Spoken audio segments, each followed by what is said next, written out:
नमस्कार, बुलेटिन में आपका स्वागत है। आपके साथ मैं दीपेश बरगल। चलिए खबरों की शुरुआत करते हैं और रायपुर से बड़ी खबर, बुके देने पर रोक लगा दी गई है। स्वास्थ्य मंत्री टीएस सिंहदेव ने ये रोक लगाई है। महंगे फूलों के बुके स्वीकार नहीं करेंगे स्वास्थ्य मंत्री। अधिकारियों को बुके भेंट नहीं करने के निर्देश दिए गए हैं। अधिकारियों को बुके नहीं लेने का निर्देश जारी होगा। लोगों से किताबें और पौधे भेंट करने की अपील उनके द्वारा की गई है। एक नेक पहल टीएस सिंहदेव के द्वारा की गई है और हमेशा अपने इस तरह के निर्णयों और कार्यों के लिए वे जाने भी जाते हैं और एक नेक पहल उनके द्वारा की गई। उन्होंने कहा कि बुके जो महंगे फूलों से बनाए जाते हैं और फिर फूल रखे रहते हैं, उसके बाद उन्हें फेंकना ही पड़ता है, तो इस तरह की स्थिति से बचा जाए। क्यों महंगे फूलों में इस तरह से पैसे बर्बाद किए जाते हैं, तो इस वजह से उन्होंने बुके पर रोक लगा दी है। उन्होंने कहा कि इसकी जगह बुक दे दीजिए, पौधे भेंट कर दीजिए ताकि उनका इस्तेमाल किया जा सके। पुस्तकें कहें तो वो या तो किसी लाइब्रेरी में रखी जा सकती है, स्कूलों में बांटी जा सकती है। पौधे कहें उनका रोपण किया जा सकता है जिससे पर्यावरण को बचाया जाए। इस तरह की चीज़ें होनी चाहिए, इस तरह का काम होना चाहिए। बुके किसी भी तरह से ठीक नहीं है, इस लिहाज से उसे बंद कर दिया है। उस पर रोक लगाने की बात टीएस सिंहदेव ने की है।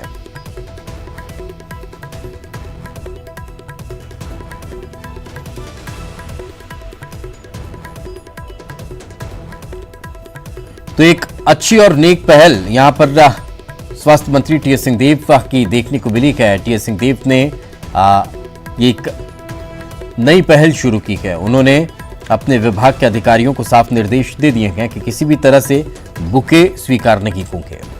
और ज्यादा जानकारी के साथ हमारे सहयोगी देवव्रत हमारे साथ जुड़े हुए हैं। देवव्रत, नेक पहल, हालांकि टीएस बाबा इन सभी कदमों के लिए हमेशा से जाने जाते रखे गए हैं, लेकिन एकाएक ये वजह किसी कोई खास निकलकर सामने आई बुके पर रोक की?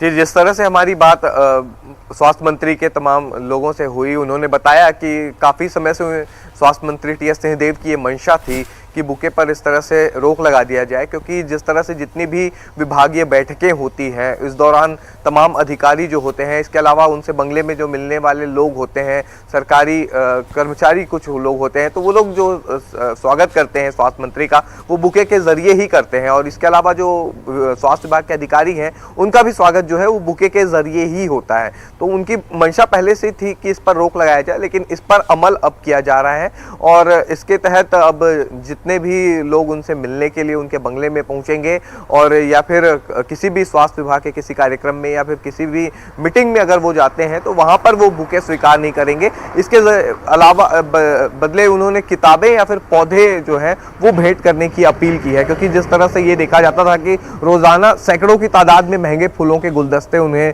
भेंट स्वरूप दिए जाते थे, बुके दिए जाते थे, लेकिन वो एक तरफ कर दिए जाते थे और उसके बाद अगले ही दिन वो सूख जाया करते थे।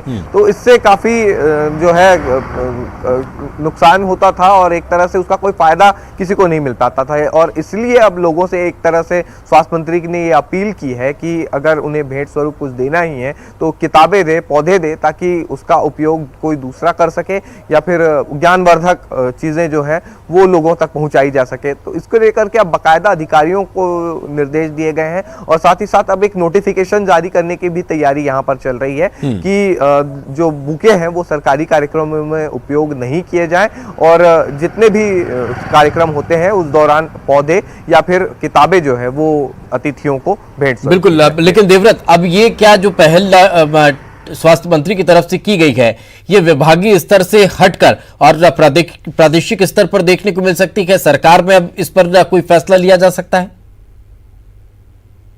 जी देखिए, काफ़ी, क्योंकि जितने भी मंत्रियों के कार्यक्रम होते हैं, बड़े अधिकारियों के कार्यक्रम होते हैं, उस दौरान बुके का काफ़ी महत्व रहता है और जितने भी मंत्रियों का स्वागत होता है, अधिकारियों का स्वागत होता है, वो फूलों के गुलदस्ते से ही होता है।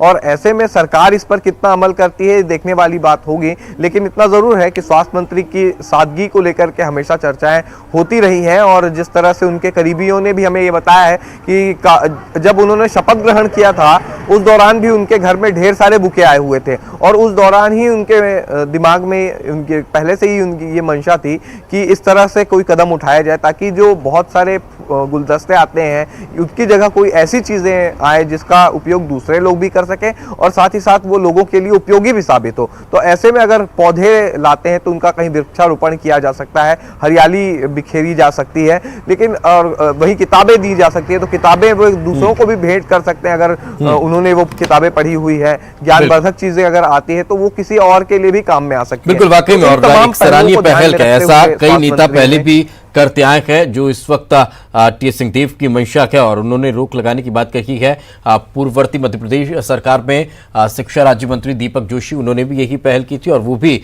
बुके और मालाएं स्वीकार नहीं करते थे, पुस्तकें वो लेते थे और उस पुस्तकों को वो सरकारी जो स्कूल होते हैं वो आपके विद्यार्थियों को बांट दिया करते थे। खैर, बहुत बहुत शुक्रिया इस तमाम जानकारी के लिए देवव्रत हमारे साथ जुड़ने के लिए।